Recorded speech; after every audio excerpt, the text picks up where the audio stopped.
RPF এর অভিযানে ট্রেনের জেনারেল কামরা থেকে উদ্ধার ৪২ বোতল অবৈধ মদ। জানা গিয়েছে, রবিবার রাতে গোপন সূত্রে খবরের ভিত্তিতে শিলিগুড়ি নিউ জলপাইগুড়ি স্টেশনে বৈষ্ণব দেবী কাতরা এক্সপ্রেস ট্রেনটি পৌঁছালে ট্রেনটিতে অভিযান চালায় আরপিএফ আধিকারিকেরা। অভিযান চালাতেই ওই ট্রেনের একটি জেনারেল কামরা থেকে উদ্ধার হয় ৪২ বোতল অবৈধ মদ।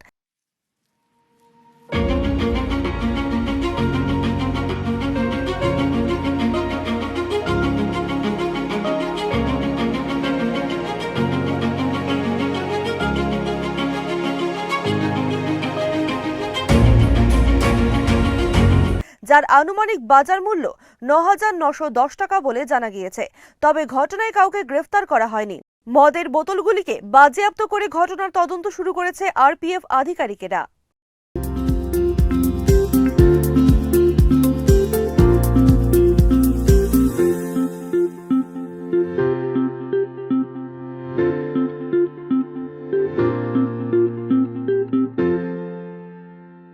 For queries, call +91 9733 99970.